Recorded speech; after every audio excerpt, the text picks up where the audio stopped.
Hey there, I'm Mindy Stearns, and to know him is to love him.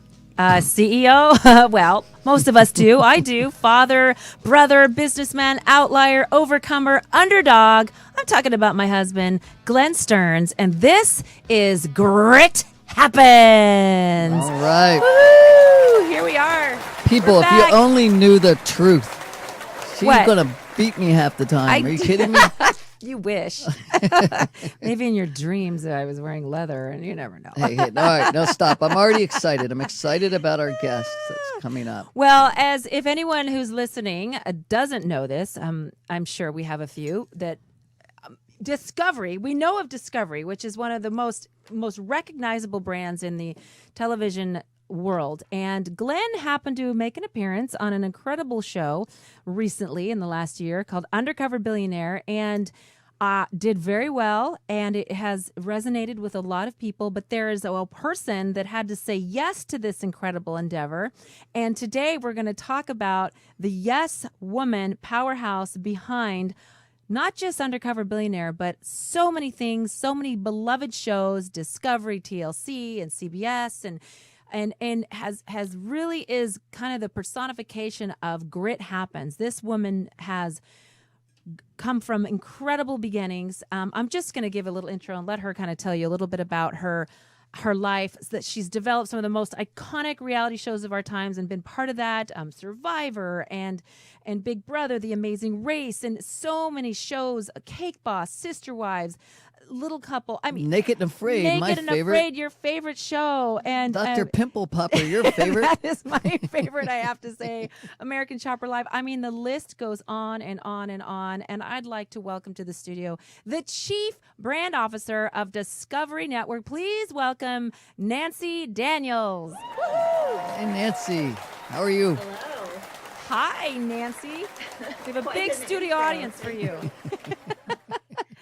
That's a very nice intro. Thank you guys so much for having me on. This is exciting. Well, you know what? You've been afar for so much of this process, and yet you and Glenn have spent much time together in creating this incredible show. But let's go back a little bit. Let's go back to Nancy, how Nancy got to where you are, because I think it's a great story about grit. You had grit from the beginning, and as a young child in high school, and you got a job as soon as you had a work permit. Give us a little bit of where do you think this work ethic came from and how it started? Well, first off, I just have to say, I think it's really funny that you say that Glenn made an appearance in a show on Discovery. I mean, Glenn was the show. Yeah, I guess it was more than just a little appearance. Yeah, I mean, it was all Glenn, and I just want to go back for a moment to the first time I met you, Glenn, which was you came into the Discovery offices, and I had heard this pitch and I was super intrigued by it. But honestly, it was meeting you and spending probably just about an hour with you that put it over the top, because the whole idea behind it, and it just felt so authentic and real, and I wanted to actually see you go through this experiment of 90 days of starting from scratch and starting all over again. And I will always remember that meeting. And I go to a lot of meetings and I go to a lot of pitches, and I do. You don't always feel that way. I remember that meeting very well too, because I didn't realize that when I think about it, how I think a lot of those guys were like nervous. It's how is she going to feel? And you get this tension. And when we got into the elevator and everyone's high-fiving and it went so well, and I was like, what? Like, I just had a good time talking to you too, like, I think the only two people that weren't thinking that were you and me, right? Like, I was just there. And if this crazy idea is going to work, wonderful. But I enjoyed meeting you as well. And, and then everyone else had this weird, like energy when they got out there, and they were so excited, and it was pretty funny, because I thought, well, I really loved her. She that has was a wonderful. lot of power. She wields a strong position. I think people, I'm sure you've experienced that in your history. Yeah, it's interesting because I just think, I am who I am. And like I always, I started out in this business a long time ago, really just working in production and being a production assistant and just trying to, kind of really, one of my earliest mentors said to me, just do your job, do it well, work hard and be smart, and you'll see, you'll go places. So I always tried to follow that advice. And when I made that transition from going to being on the production side of things to being at the network, where the network always was this kind of place on high, and the place where all the decisions were made, and it felt, and my first network I worked at was CBS, so it felt, it felt very important place to be. But I also knew, and maybe this is something you've felt too, Glenn, in your life. I went from being, a kind of a producer for hire to being a network executive that was taking pitches and could buy shows and ostensibly could change people's careers and lives. And people started treating me differently, right? Or listening to me more, or taking me out to lunch, or any of that kind of stuff. And I remember very clearly thinking, don't ever think this is you. Right. Remember the chair you're sitting in. Don't lose perspective. Exactly. Yeah, and don't think this is that you're something special. It's your seat you're in. And respect that. But I also think, in the beginning, I was so over, in over my head. I was taking these pitches. I was trying to figure out like what was good, what wasn't. I was trying to figure out what it meant to work for a big network. And I don't know if you felt that way, and I feel like I've changed over the years, but I have a bit of a poker face, and I don't Right. mean it, but I think I'm just sitting there probably feeling at the beginning like, what How do did I I do? get here? Or did And you? and to people who are trying to sell things, they're like, what is she thinking? Right. It's Trying to kind of crack that veneer can be hard sometimes. and it's funny because when you do get into a position where people are selling you, and they they don't realize all that you've gone through and everything that it takes. And I love the fact that you talk about when you were in CBS, you've been in all their shoes, right? You started, like you said, as a PA, I think at VH1, right? Or one of those back in the beginning. Yeah, it was on a little show for VH1. Right. Yes. And then when you got to CBS, it was like, I read somewhere where you said you kind of like pinched yourself and said, how did I get here? And so I always feel that same way. It's gratitude, right? It's like, it's just feeling like just how lucky we are. Okay. Too. And I don't just mean you and me. I mean, people in general should always stop, smell the roses, and realize that, that they should be grateful for wherever they are, right, in life. And so I've read that about you, and it's just so true, because now you're sitting in this meeting and you are the chief brand officer, right? Come hither, and and it's like, and you got your poker face on. You've come from you've walked in their shoes. You understand. What they probably don't know is you've heard 10 billion pitches. So you don't mean to maybe be maybe have that face, right? But there's a lot that people try to push or sell you. And so how does it stand out, right? How do you get to that place where you go, wow, that one's kind of different, and I'd be curious, why did Glenn stand out to you? I mean, I know him, but why did because you get so many pitches. Well, one thing before he even walked in the door it was a very clean and simple pitch. It was, here's this billionaire. He wants to strip everything away, start from scratch, and in 90 days, he thinks he can amass something worth $1 million. And if he doesn't, he's going to put his money where his mouth is. Like, that to me is a very pretty clean, simple premise. And then completely crazy. And then meeting you, you just had such a genuine way about you. And you said something that really stuck with me was, I kind of want to prove it wasn't a fluke. Like, right. I want to prove that I could do it again. Like, you yourself felt like, I can't believe what my life has become. I'm so lucky to have this life. And in a way, I think you were sort of questioning, like, do I deserve it? Right. Can I really do it? Could I really do it again? Is it me, or was it just, Just I kind of fell into these things? And I think anybody, if anybody's really honest, who's had a certain level of success like and coming from nothing, you've got to wonder, at moments, like, did I really deserve this? And right. that to me was coming through from you. We were very genuine about it.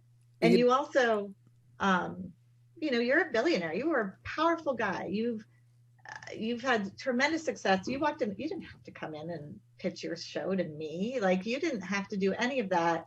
But you walked in with, like, this is what I want to do. This is who I am. When I tell you what I'm going to do, I stick by my word. Like, that's the kind of guy I am. And we pushed you and prodded you on a few things, and some things you knew, and some things you're like, I don't know, what would we do? And it right. just felt very real and genuine. And I thought, and this is what you have to think when you do what I do, like, I want to watch that guy. I'm invested in that guy. Like, I will be rooting for that guy. And if I'm going to hang a whole series on somebody, you have to have that at Right. the heart. Well, I looked at it, I mean, right off the bat as a partnership, which it was, because, the reality is, I think for anyone, it should be that you keep grounded. That's what you said right in the beginning of this. And you remember where your seat is and who you are, and that no one is better than anyone. Okay. We may be lucky because and I mean, luck is a weird word, but we worked our tails off. You did. And I want to get to something in a second about why you think you might have excelled farther than other people. But when that happens, and you do reach somewhere, to a level maybe you never dreamt of. And I know I dreamt of big things, but then I never dreamt that big. And so you get there, and, and if you keep your perspective, as I found that I really wanted to see, to your point, can it happen again? Is it real? But what I always knew, every time I ever dug myself into a hole, or maybe I didn't dig myself, maybe 2008 when the financial crisis hit and I was dead center in it, I was in a hole and I didn't put myself there. But whenever I was there, you dig yourself out, right? And you always do. Everyone does, right? To some degree, we dig ourselves out. Dig or die. And when you do, how do you feel after, right? And I always felt proud to be able to pull myself out. And I thought, what's going to happen in this case? If I'm going to purposely put myself in a hole. And, not to give away a little bit of the behind the scenes, but, I don't remember if I said $100. I might have wanted a little more money. Okay. But look at that. That's a mischievous grin, I think. But I went, okay, let's try it. Right. Let's see how we can do. And I think this is, again, little tongue in cheek, but I think I remember saying to somebody, and I don't know if it was that meeting or not, but like, excuse me, do you want to see me live under a bridge, or do you want to see me build a company? And I think the answer was both, right? It's like, oh crap. And, but then I thought, all right, I know when I get in the middle, when I'm there, meaning doubting myself, thinking it was a mistake, why would I risk it all? And then I don't think I'm going to get myself out. That pain, I've felt it many times in my career, and I think we all have felt where we've doubted ourselves. We don't know if we're going to ever, get past this one, but every time we do, I've always felt really proud of that, right? And so I thought, well, I want to see and feel that again. But when it happened this time, it was a little different, because I said, wow, there's like millions of people watching me fail this time. Like, I can't do it in silence. And I've never been prouder. And it goes back to the partnership. And so I walked into that meeting with you, and I looked at us as partners. You were going to put a lot of money behind an idea, right? And then it could have worked or it could have bombed, And so, the question of what gives you that gut instinct in you? Is there an instinct? I would love to know that, and not about that show, but about all the shows. why you've been so successful, and then I want to go back to how you think you got there. Well, when I worked at CBS, I worked for Les Moonves for a time, and I remember him saying, we work in a business of 80% failure. Maybe it was 75, maybe it was 80. And I was thinking, Lordy, is it, but that 20%, when it's good, it's great. But you have to have kind of a tremendous stomach for failure. And I feel like I've been lucky to be, I've tried a lot of things. I've failed at a lot of shows, but we've had enough of the successes of that 20% along the way that has fueled my career, but also just fueled me creatively to want to keep doing this, right? And I went from working, CBS was the first time I worked at a network. I left that and then ended up in the Discovery kind of universe. And I loved working on cable because at CBS, I only had so many at bats, right? There were only, it's a big broadcast network. It's mostly scripted shows. You might get a couple of tries a year to get something on. But when you were in cable, I mean, you would have, multiple shows per month that you're putting up. And if it doesn't work, on to the next, on to the next, on to the next. And to me, that was a lot more fun to not have what felt like your whole career hanging on that one shot for the year, and you could try multiple things. And I found that to be kind of the better place for me to be. Wow. Yeah. When you I can't remember the name of the book, but it wasn't Outliers, but what's that book where it's just where you put in your 30,000 hours or whatever, 10,000 hours. Is it Outliers? Yeah. And people just don't, again, you don't get it, and they think things happen to people and it becomes easy, and your world, I would imagine, is probably more dominated by men than women, it feels like. And yet, what do you think got you to the top? When you look back on your life and you're young, I think you were 10 and your parents divorced, right? You went out and got your learner's permit. There's a lot of stuff in our lives that very parallel, okay? Because I had to lie to get my worker's permit because I had a child at 14. So I went and worked, but you go out early, you get your worker's permit. I think you even said, that you're going to be fine, or, after your parents, and you were tough, you toughened yourself up and all that stuff. So what do you think, do you believe, is it nature or nurture, right? Is it, do you think that adversity shapes you to who you are today, and why you're in this world of 80 or 75% failure, and yet you can figure this out? Where do you see it coming from? I actually think it's nature with a little bit of nurture thrown into it, and because I feel like I am who I am, and I don't know if you feel this way with your children.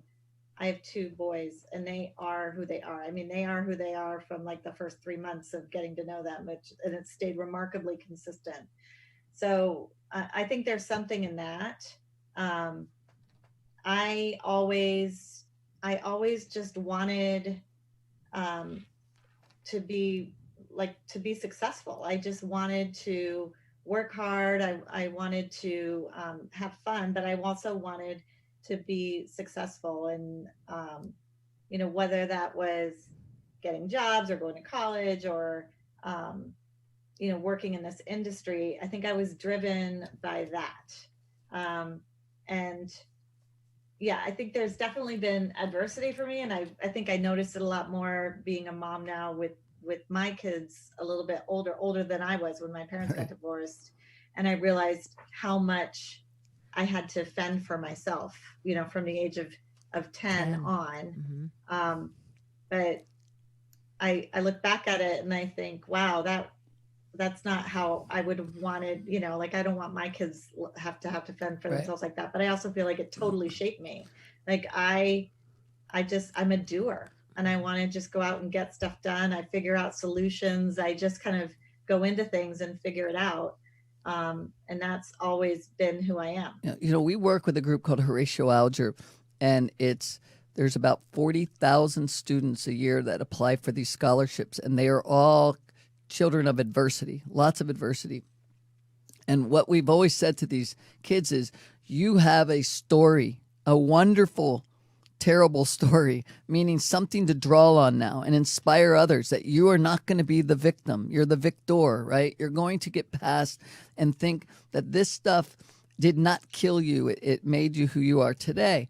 And it's so important because I look back as well on lives of other people that I've known, that I've studied, and myself, and I realize, all of those things. I mean, having alcoholic parents and having, my parents' divorce and having a child at 40, all those things, and dyslexia, a lot of things, have made me who I am, right? And I don't regret any of it. I don't, I'm okay with it as well. And so when I read about your past and I saw it, because I think there's a lot more of adversity is what makes a lot of people push way past. And I don't know if you just said this or you said the opposite. I couldn't tell because you said it was more nature than nurture.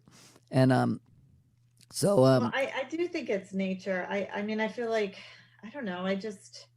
I am like, I've always been this kind of doer. And I think when you're in a situation like you were in, or like I was in, and by the way, there's a lot worse situations Right. than I could have, than I had to endure. I was 10, my mom left. I was raised mostly by my dad. I had 2 older sisters, and it was just really kind of, I call it like free range parenting. There was just, we all kind of had to figure out our own lives. Feels like now. Feels kind of like now. And yeah, exactly. And but I think you can see people go in all sorts of different directions when they face adversity. They could if you were raised in an alcoholic house, like that could have been you.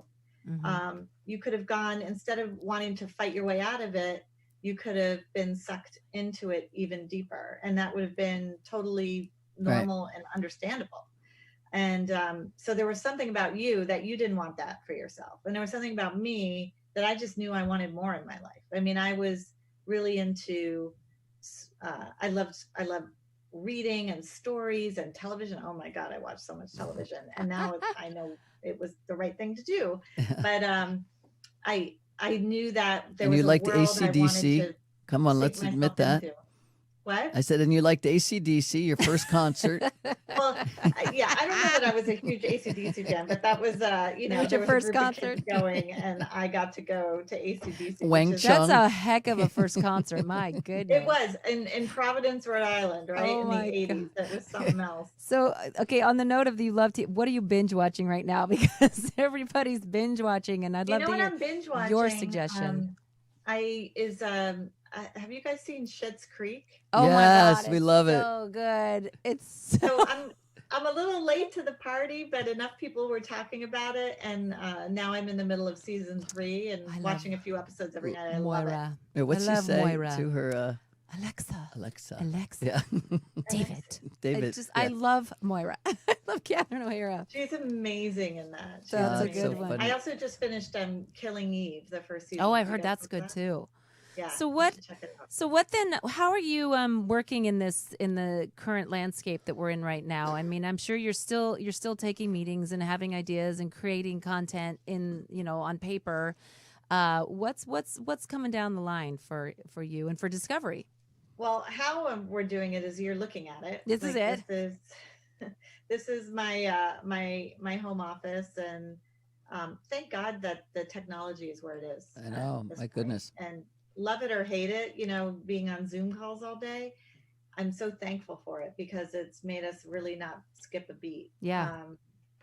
And for us, we've been, just like everyone else, it's been such an evolving situation with COVID and what it means for productions and all the things we're doing.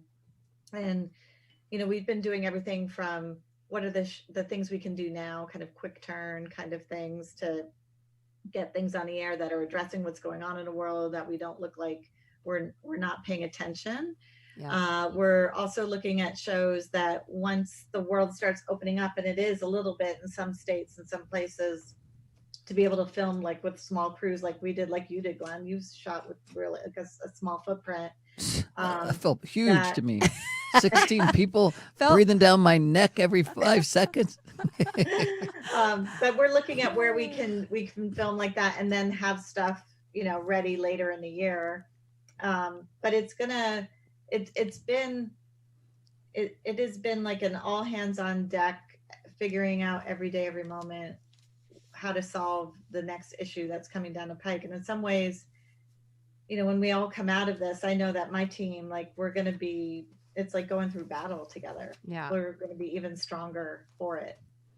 Do you think the landscape of like even award shows, how things are going to be? I mean, I don't see everybody getting real comfortable with sitting right next to someone in any crowded theater anytime soon. I think everyone will be over it. You think it's soon. going to, I mean, not right away, but I wonder about like shaking hands. Yeah. I feel like that's just going to go away, right? that's super sad. And hugs. Oh, I love the hugs. And that's a hard one too. Well, hugging new people, yeah.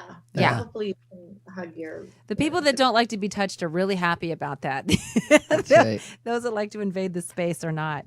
So, so then as far as like Glenn and his future, I mean, he's gotten such great response out of this, and it's really, I mean, thank you for saying yes to that, because it has birthed so many incredible conversations and so much inspiration, and we still hear people coming. Glenn gets stopped constantly in the street from strangers wherever we have been. I watched it with my son. I've watched it with my child. I've watched it with my class. I'm teaching it in my university class, an entrepreneur class. I mean, I really feel like you struck a chord. You and Glenn struck a chord with something that is a show that the family could watch together. I didn't realize that would happen either. That the family, so many people have written or stopped us and said something that they watched it with their whole family. And I thank you again for saying yes.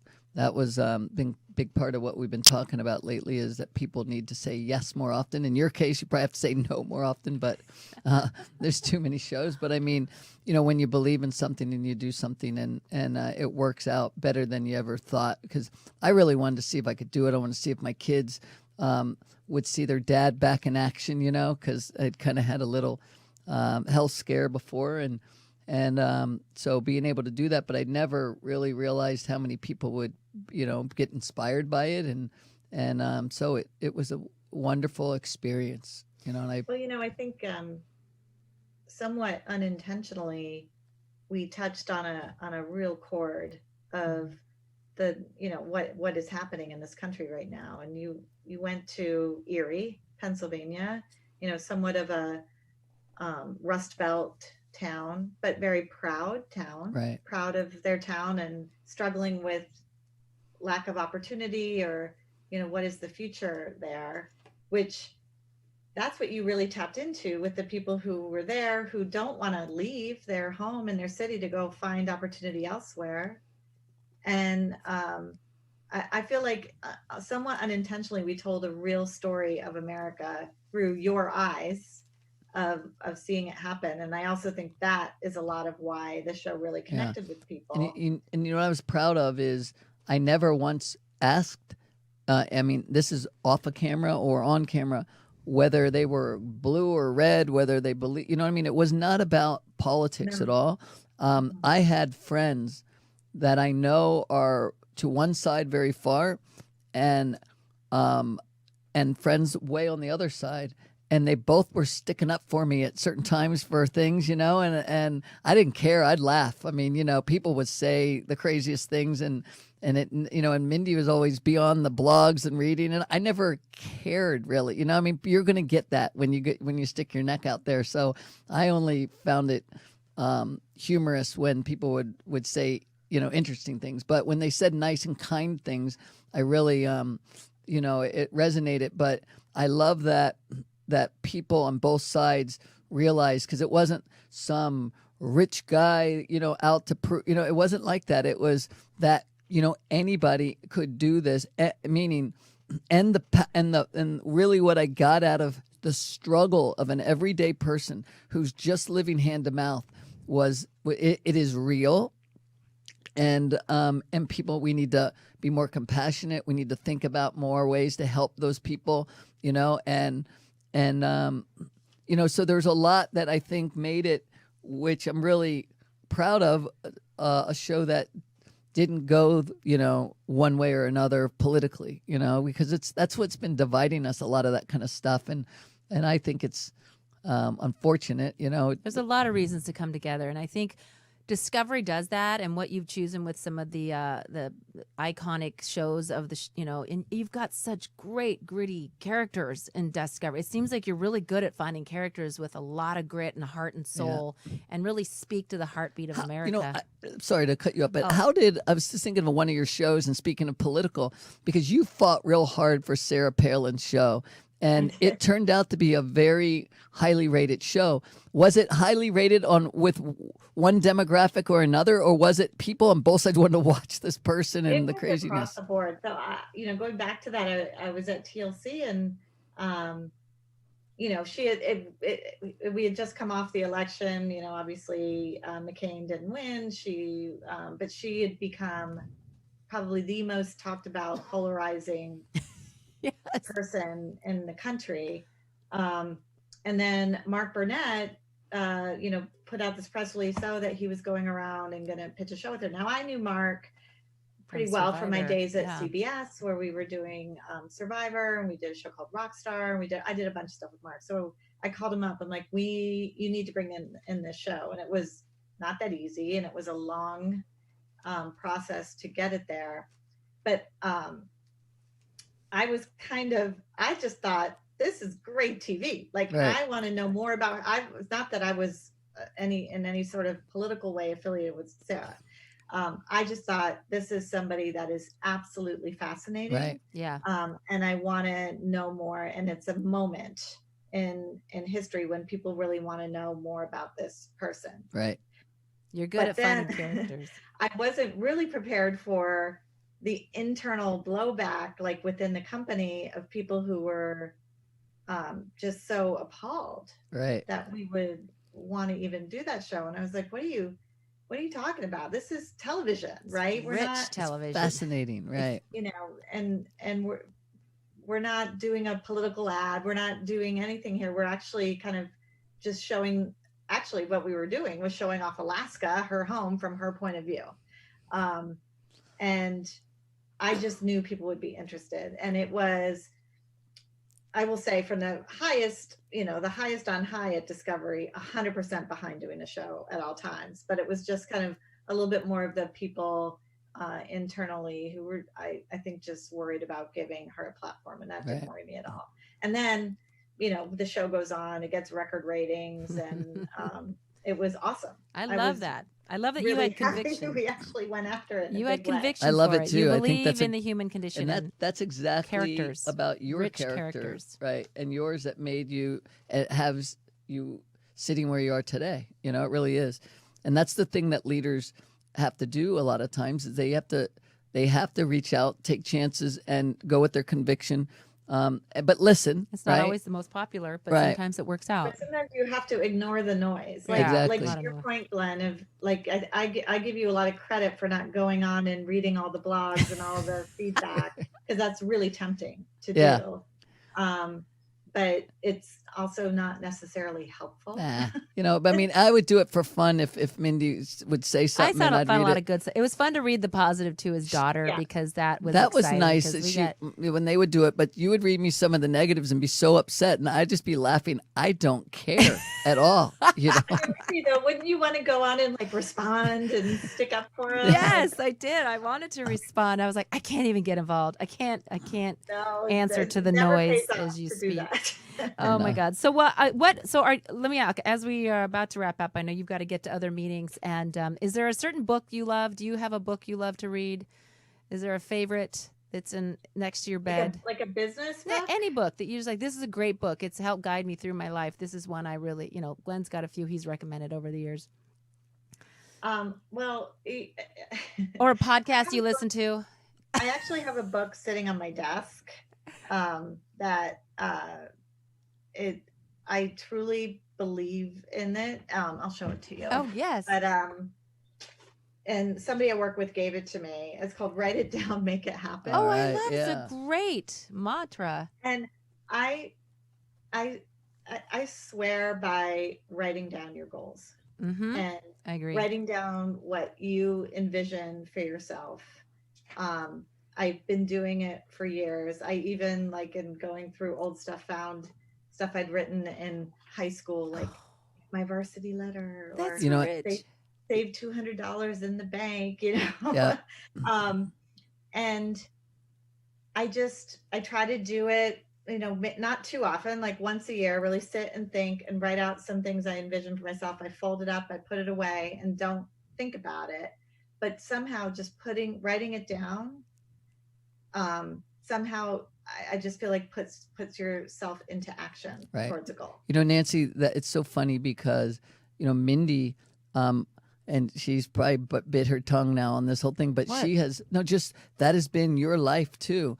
She had written down these goals. It was one day she wants to be on the Oprah Winfrey show and do her animal noises, right?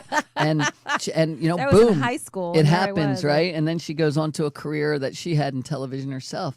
I created Glenn on paper. And she would write down everything she wanted in a marriage and a life, and a life. career, and a home. And so she's lived I'm a that. big advocate of that. And I would absolutely agree with that, because I think people that have these dreams and these they think maybe it could never happen. When you write it down, it's that Powerful first step. connection. It's powerful, right? To be able to see it and say, maybe I can really manifest this, and it can happen.